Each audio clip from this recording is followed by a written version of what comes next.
Hi guys, welcome to Subhash Movie Reviews YouTube review channel. Here is the non-spoiler review of the film The Odyssey, Telugu dubbed movie review and rating. Already mister middle class అని Srikanth and Rajendra Prasad గారు movie review ఇచ్చాను. చాలా reviews ఇచ్చాను, check చేయండి. The Odissi అని నేనైతే తెలుగులో చూశాను. 2 hours 45 minutes ఉంది. మామూలుగా అయితే 3 hours 5 minutes కట్ చేశారేమో మరి తెలుగులో. ఇంక ఈ మూవీ చూసిన తర్వాత నాకు ఎలా అనిపించిందని విషయంలోకి వెళ్ళేలోపు చాలా రివ్యూస్ ఇచ్చాను, చెక్ చేయండి. నా కంటెంట్ నచ్చితే లైక్, షేర్, సబ్స్క్రైబ్ చేసి పక్కన ఉన్న గంట సింబల్ క్లిక్ చేసి నా ఛానల్ సపోర్ట్ చేయగలరు. మూవీ ఎలా అనిపించింది, story plot, plus points, minus points rating ఇస్తాను కాబట్టి నా రివ్యూ చివరి వరకు చూడండి. ఇక మూవీ విషయానికి వస్తే క్రిస్టోఫర్ నోలన్ మూవీ నాకు ఇంటర్సెప్షన్, టెనెట్ సినిమాలు చూశాను.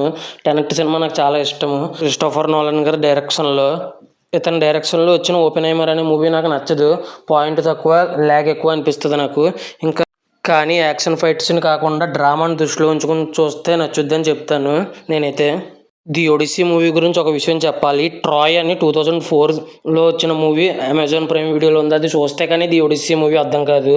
ఇంకా ఏం సోది లేకుండా ఇంకా నా విషయానికి వస్తే ఈ మూవీ నాకు చాలా బాగా నచ్చింది. స్టోరీ ప్లాట్ విషయానికి కనుక వస్తే, తన శత్రు రాజ్యం ట్రాయ్ అనే రాజ్యం మీద దండెత్తి వస్తాడు ఒడిస్సీ రాజు. కానీ ఎందుకో ఇంటికి వెళ్ళలేకపోతాడు. 10 ఏళ్ళు దాటినా కూడా ఎందుకు వెళ్ళలేకపోతున్నాడు అనేది రిమైనింగ్ స్టోరీ. ఆ తర్వాత తను ఎందుకు ఇంటికి రాలేకపోతున్నాడు, తన రాజ్యానికి వచ్చి తన భార్యని, తన కొడుకుని కలిశాడా లేదా అన్నది రిమైనింగ్ స్టోరీ. ప్లస్ పాయింట్స్ విషయానికి వస్తే ఒడిస్సీ మగరాజు కింద వేసిన యాక్టర్ బాగా చేశారు. అండ్ స్పైడర్ మ్యాన్లో హీరో కింద ఉన్న యాక్టర్ కొడుకు కింద చేశారు రాజుకి, అతను కూడా చాలా బాగా చేశారు. మిగతా యాక్టర్స్ బాగా చేశారు. మ్యూజిక్ డైరెక్టర్ లివిడ్ గొర్నస్ అని మ్యూజిక్ చాలా బాగా కొట్టారు. క్లైమాక్స్లో అదిరిపోయింది ఇంకా దారుణంగా మ్యూజిక్. ఇంకా డైరెక్టర్ క్రిస్టోఫర్ నోలన్ వచ్చేసి డైరెక్షన్ చాలా అద్భుతంగా చేశారు.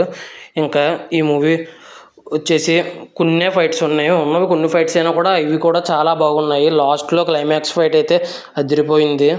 ఇంకా ఈ మూవీ వచ్చేసి యాక్షన్ ఫైట్స్ తక్కువ, డ్రామా ఎక్కువ. ఇంకా మైనస్ పాయింట్స్ విషయానికి వస్తే మాత్రం డ్రామా చాలా స్లోగా ఉంటుంది. మనం తెలుగు సినిమాల్లో చూసిన కథే ఉంటుంది ఆ డ్రామాలో. ఇవి మాత్రమే మైనస్ పాయింట్స్. ఇంకా ఫైనల్గా నేను ఈ మూవీకి ఇవ్వబోయే రేటింగ్ వచ్చేసి ల్యాగ్ను దృష్టిలో ఉంచుకుని 4.8/5 అయితే రేటింగ్ ఇవ్వచ్చని నాకు అనిపించింది.